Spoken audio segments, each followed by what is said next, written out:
This is why knife defense doesn't work.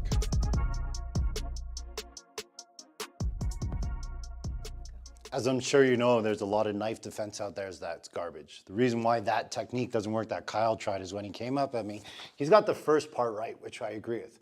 The second part is the hardest part that a lot of people are like, it totally works. Little McDojo for me, where they wrap over top and try and grab the arm, and then they're like, ooh, look at this takedown. Ooh, look at this takedown. Ooh, look at this knife stabbing me in the face. Oh, go back and watch the video. Oh, look at all the stabs I got to here. Okay, what we need to do is we need to create distance as much as we can so we can pull out a gun if you're in the States, or you can run away if you're Canadian, eh? So when she does that, I'm blocking this. So the concept was right. Get your initial block up. Okay, if you have this kind of energy coming forward. The next movement is going to be determined on where this hand placement is. I like to bring this hand underneath at this point because I want to get away from the knife. So as this is here, this hand is coming here and I'm passing it along. Filipino martial artists know what I'm talking about there.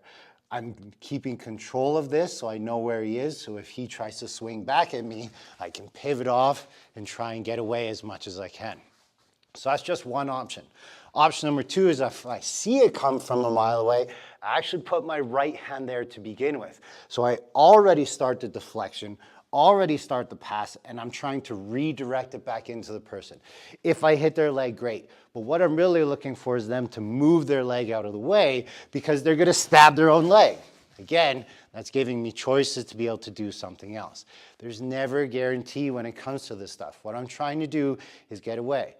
As a lot of you guys know and you say online is you're like, oh, if I seen a knife, I'd pull my gun out. Well, yeah, you're right.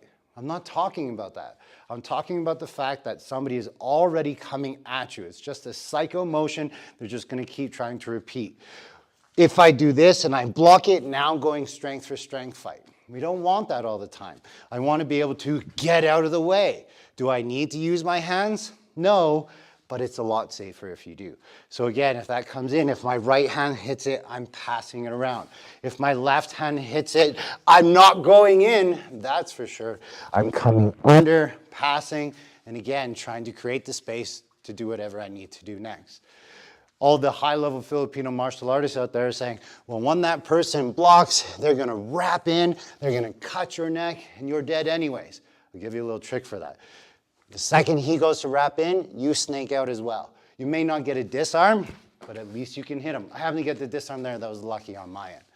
Okay, but what I'm trying to do and what you need to get good at is reading this distance. See if I see he has the knife. When somebody has a reverse blade, it's hard for you to see it. It's usually hidden. So because it's hidden, you may not see this until the very last moment. So when he comes at me, that might be my first response. That's my shelling of my turtle and my guard to keep everything in and safe. So as that happens, I'm just trying to pass it, get away, pull my knife out, or do something. There is no guarantee when it comes to knife defense. Yes, I love Filipino martial arts. I train it a ton. But what I'm trying to do when I'm training my self-defense is training with a mindset that's going to guarantee to keep me alive or at least better my chances of living longer. I don't want to be trying techniques that don't work. And if you have some techniques that you're like, hey, I totally think these would work, go grab a foam knife and try and stab your friends. And you'll see if it works or not, or have them stab you. And if you're successful with them, go against somebody bigger. If you're successful against that guy, go to another school. You gotta pressure test your stuff if you wanna know it works or not. Try these techniques out and you'll probably guarantee you'll be stabbed less often. Train hard.